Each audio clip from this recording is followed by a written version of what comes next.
Labor Day weekend, 2011. The Mississippi River carries many things. Driftwood, sunlight, memories. But that year, it carried a secret that would break an entire town's heart. A single canvas tote floated quietly downstream. Inside, a newborn baby girl, carefully wrapped, resting among angel figurines and a small pendant. She had no name, no one waiting for her. The people of Winona, Minnesota called her Baby Angel. For nearly 14 years, her story remained unsolved, until science, faith, and persistence finally uncovered the truth.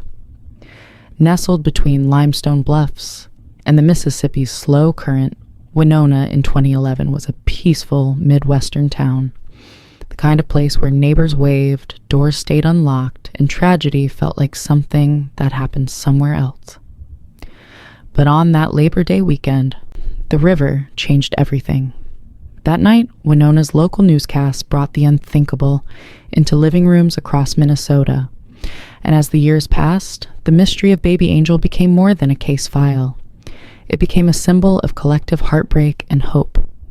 In 2016, 5 years after her discovery, the community gathered again, this time at her gravestone, to remember the tiny stranger who had changed them. Candles flickered beside flowers and small angel ornaments. One resident spoke with the reporter that night. My hope moving forward is that anybody that has any information, whether they were on that river 5 years ago or they know of friends, family, somebody that was pregnant and they don't know where the child is or have any information at all, would step forward. Even then, sheriff's deputies said tips were still trickling in. They drew inspiration from another Minnesota case that had just been solved, the Jacob Wetterling investigation, believing that someday Baby Angel too would find her closure. September 5th, 2011, boater Josh Forrest and his family were enjoying a quiet day on the water when something caught their eye. A canvas tote drifting nearby. They turned their boat around and pulled it aboard.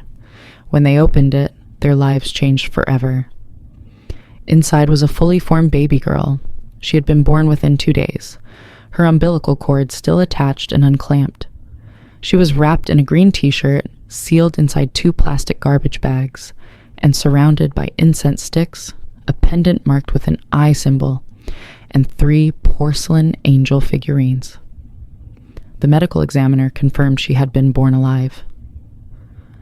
The community named her Baby Angel, a tribute to the tiny guardians that had been placed beside her. Hundreds of people, most of whom never knew her name, came to her funeral at St. Paul's Episcopal Church. They filled pews with flowers, teddy bears, and angel figurines. One mourner told News 8's Pauline Lee, "She's a present to many people. The fact that she was wrapped in angels shows someone cared. This wasn't an accident." Josh Forrest recalled the moment of discovery for the Forrests and for Winona. That discovery never faded. The Winona County Sheriff's Office and Minnesota's Bureau of Criminal Apprehension launched an exhaustive investigation. They combed hospital records, prenatal registries, and neighborhood gossip, searching for any woman who might have quietly given birth that summer. Dozens of leads surfaced, but none connected. The case went cold. Still, former Sheriff Dave Brand, the man who first named her, refused to move on. Even after retiring, he said he prayed daily for her. "I never forgot her," he later told reporters. "It looked like she was just sleeping when they brought her off the river."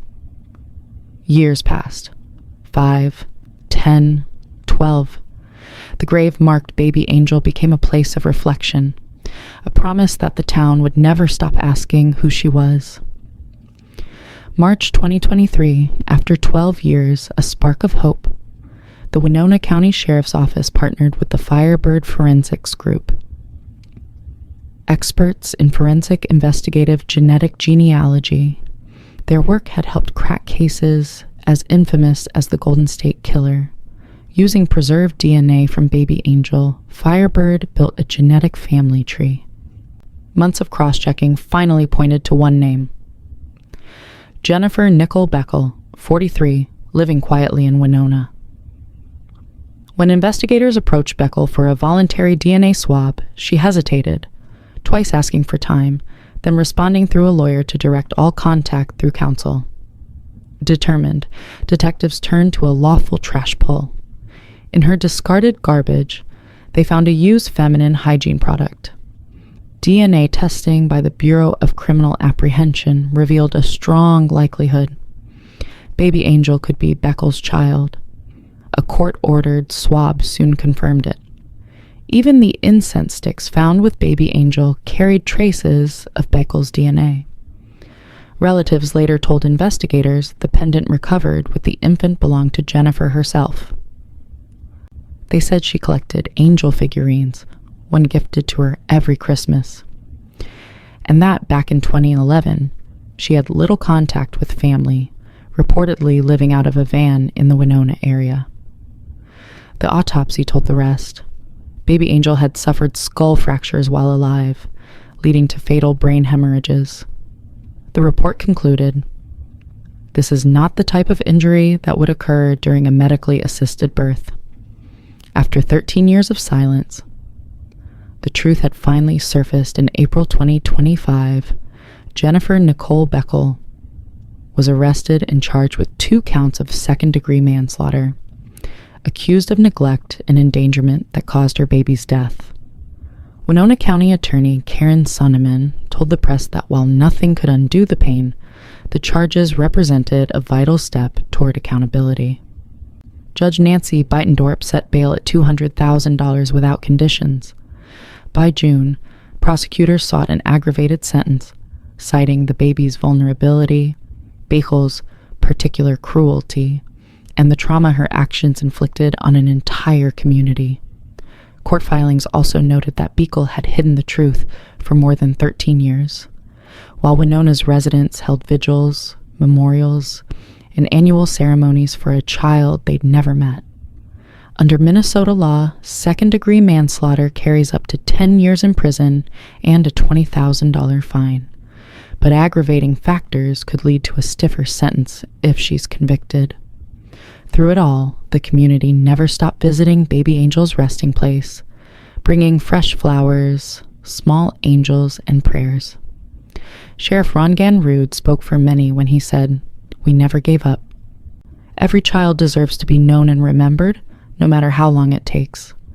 Former Sheriff Brand added softly, "Today is a day I'll never forget. We finally have closure."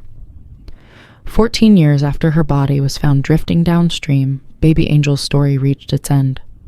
Not with vengeance, but with remembrance. Because in Winona she was never forgotten. Not by the sheriff who prayed for her, not by the family who found her, and not by the community that gave her a name. Baby Angel's legacy is one of compassion, perseverance, and hope, a reminder that even the smallest life can leave an everlasting mark, and that justice, though delayed, will always find its way home. I'm 75 Hours Crime, and this is the truth that refused to stay cold. Thank you for watching. For more true crime stories told with empathy and truth, subscribe for future episodes.